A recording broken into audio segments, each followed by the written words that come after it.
Assalamualaikum warahmatullahi wabarakatuh. Alhamdulillah pada 16 April 2026 kami diberi kesempatan Yayasan Adi Azhar untuk menyerahkan sebanyak 10 set kelengkapan jenazah di Masjid Kariah Kampung Kuala Perdik, Selangor, yang mana di sini kita menghantar sebanyak 10 set kelengkapan jenazah hasil infak tuan-tuan dan puan-puan di luar sana melalui Yayasan Adi Azhar. Bismillahirrahmanirrahim. Assalamualaikum warahmatullahi wabarakatuh. Saya Haji Muhammad Syamil Osman, pelaku Nazir Masjid Kampung Kuala Perdik. Terlebih dahulu saya mengucapkan ribuan terima kasih kepada Yayasan Adi yang menyampaikan amanah kain kafan yang diinfakkan oleh orang ramai untuk disampaikan kepada masjid-masjid yang menguruskan jenazah kariah masing-masing. Kain kafan ini juga diamanahkan oleh Yayasan Adi untuk diinfakkan kepada asnaf yang kurang mampu atas kematian beliau, yang mana setiap masjid menetapkan bayaran ke atas setiap yang meninggal dengan bayaran tertentu. Jadi adanya kain kafan ini, jadi bolehlah yang diutamakan kepada asnaf dan fakir miskin. Kariah sini sampai 60 orang asnaf. Sekali lagi saya mendoakan semoga yang menginfak kain kafan ini hanya Allah Taala sajalah yang membalas jasa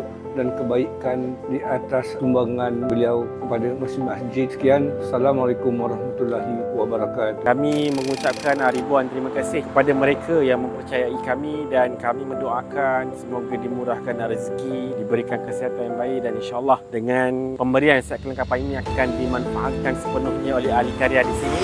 InsyaAllah selagi mana ia digunakan, lagi itulah tuan-tuan dan puan-puan mendapat pahala dari hasil infak set kelengkapan jenazah. Kepada tuan-tuan dan puan-puan yang ingin buat infak ataupun ingin berhajat melakukan infak, boleh berhubung dengan kami Yayasan Adi Azhar, sama ada boleh infak set kelengkapan jenazah ataupun Al-Quran. Itu kita akan agihkan kepada yang memerlukan. Boleh WhatsApp nombor di bawah. Assalamualaikum warahmatullahi wabarakatuh.